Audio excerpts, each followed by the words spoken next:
Bonjour, nous abordons un thème qui est en annexe des études bibliques, qui est fondé ici non pas sur un texte biblique, mais sur un texte d'abord contemporain au livre des Maccabées, et puis ensuite ultérieur à ces mêmes livres. La source de mes informations vient des rouleaux de Qumran, et ensuite des études de Jacqueline Genot, ou encore du père Édouard-Marie Gallet. Alors, les textes de Qumran parlent d'un maître de justice. Qui est-il? Jacqueline Genot, tenant compte qu'à cette époque, les Juifs parlent à la fois grec et hébreu, ce qui les conduit à des correspondances entre le grec et l'hébreu, comprend que le maître de justice dont parlent les rouleaux de Qumran, notamment le commentaire d'Habakkuk, est Yosé ben Yoetzer. Son nom est connu dans le Talmud. Il avait un haut rang dans le milieu sacerdotal. On fait donc l'hypothèse, tout à fait sérieuse, qu'après l'usurpation de Jason, Yosé ben Yoetzer appelle à se rassembler et à quitter Jérusalem. Selon que l'on prenne le prénom ou le nom, c'est-à-dire Yosé ou bien ben Yoetzer, selon que l'on parle plutôt en hébreu ou en grec hébraïsant, on obtient le nom de la famille des disciples connus sous le titre Isim ou Bayetosim ou Boéthusien.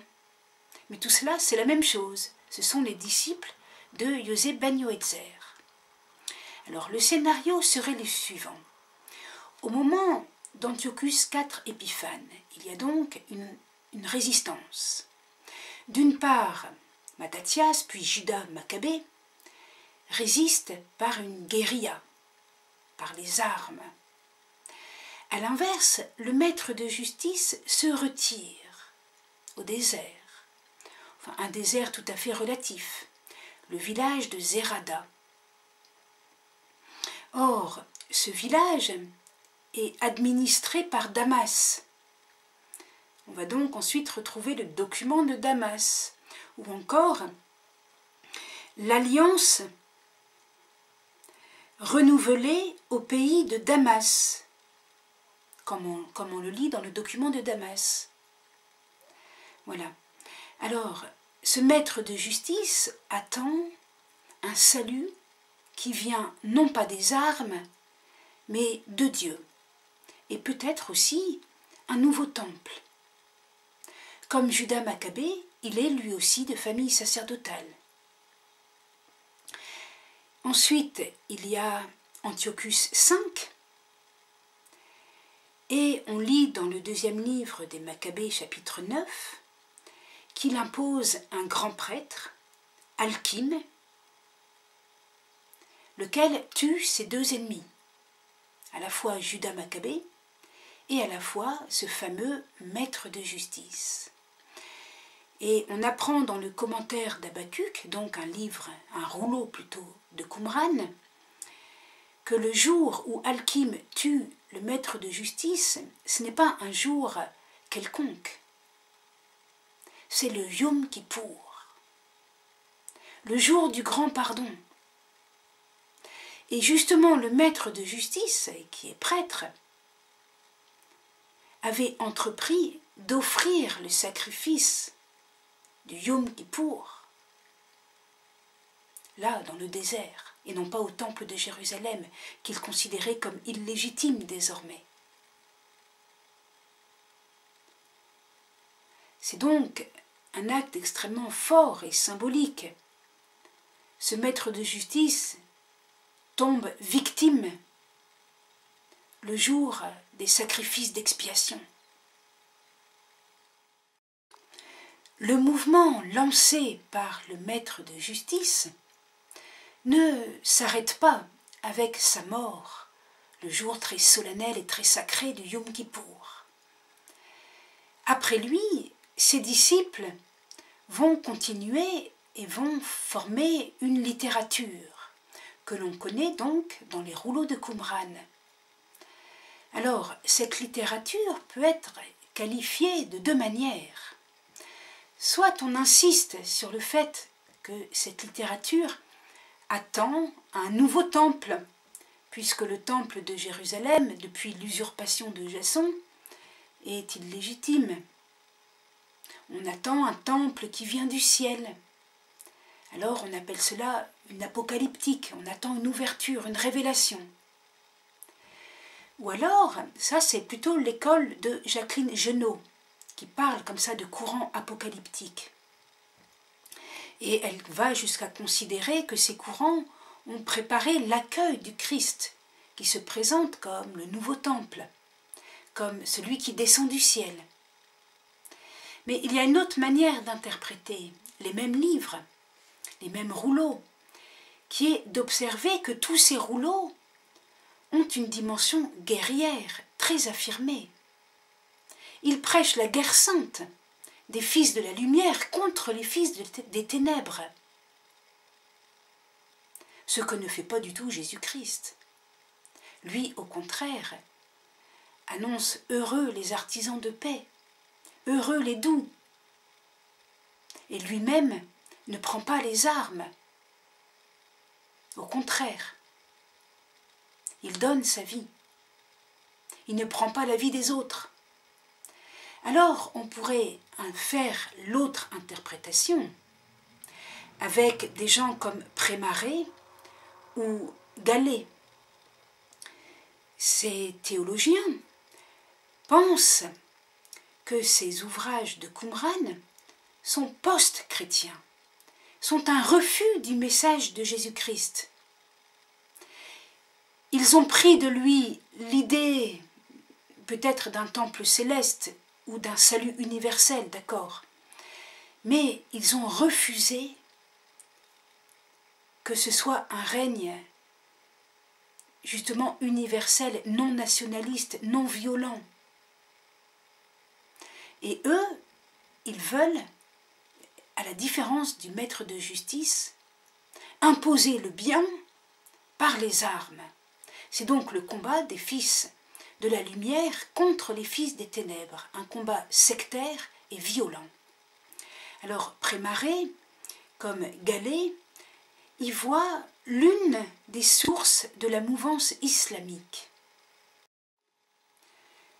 Le maillon intermédiaire entre cette mouvance messianique et la mouvance islamique, ce seraient les Ébionites.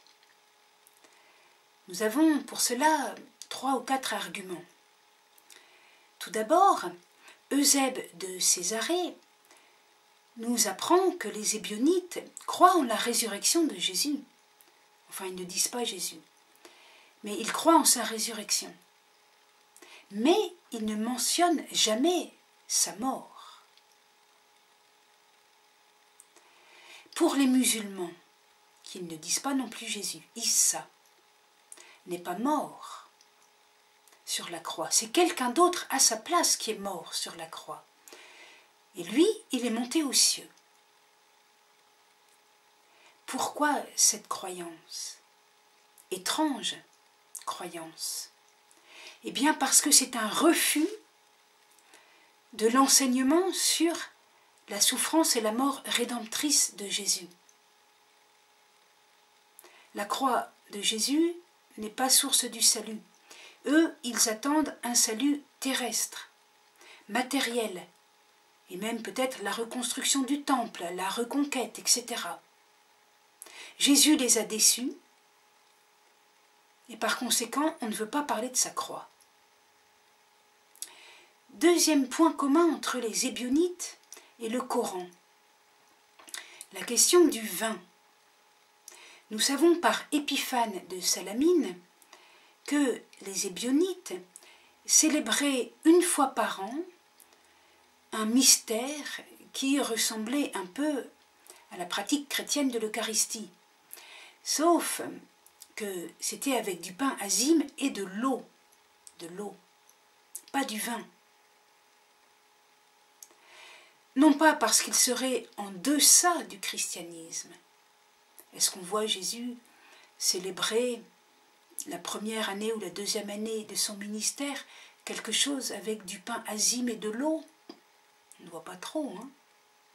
Par contre, on comprend très bien, s'il refuse de parler de la croix, il refuse le vin eucharistique qui est un rappel du sang rédempteur du Christ, du sang versé sur la croix, du sang de l'Alliance qui accomplit les sacrifices de l'ancienne Alliance. De même, la première chose que fit Mohammed quand il arriva à Médine en l'an 622, c'est d'interdire le vin. Pour les Ébionites comme pour l'islam, le vin c'est pour le ciel, ou bien c'est pour quand le Messie viendra, mais viendra pour de bon, instaurer son royaume enfin réussi. Alors on prendra du vin. Cette histoire de refus temporaire du vin est un refus de la rédemption par le Christ. Cela s'inscrit dans une déception et un désir d'un royaume tout à fait terrestre et matériel. Troisième point. Sur le nom de Jésus, en hébreu, Yeshua. Ce prénom existait dans l'Ancien Testament, mais c'était assez rare. Un père de famille lévite s'appelait comme cela.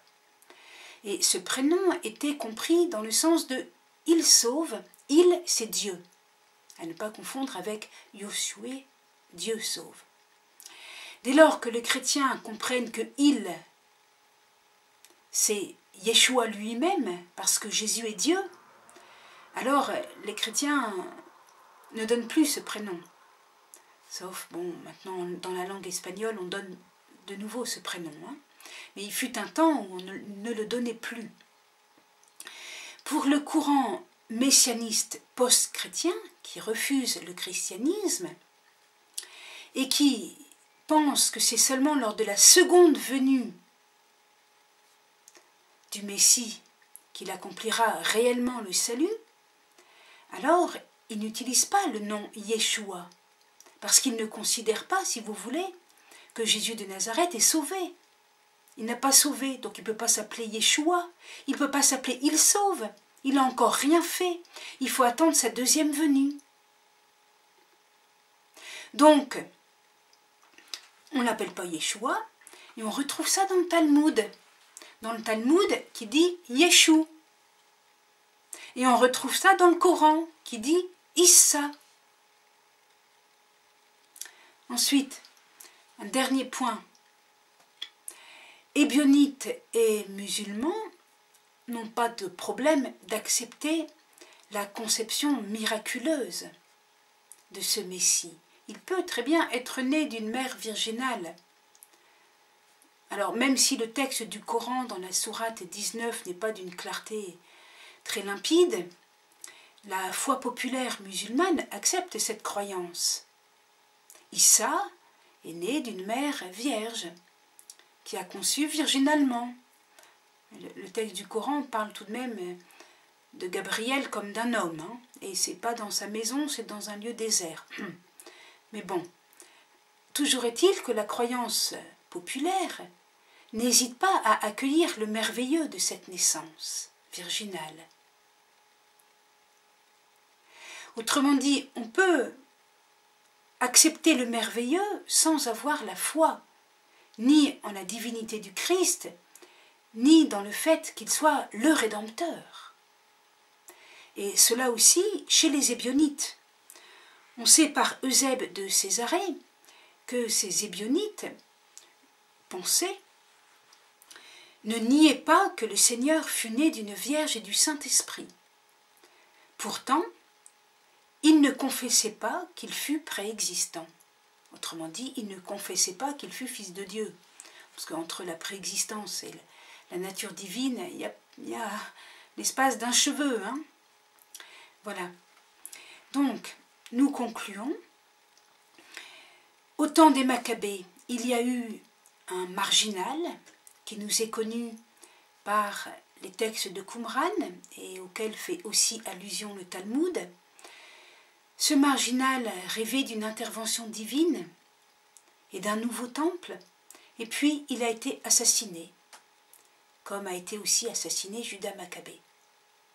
Après lui, les disciples de ce marginal ont créé une mouvance messianique qui, contrairement à leur fondateur, a été violente.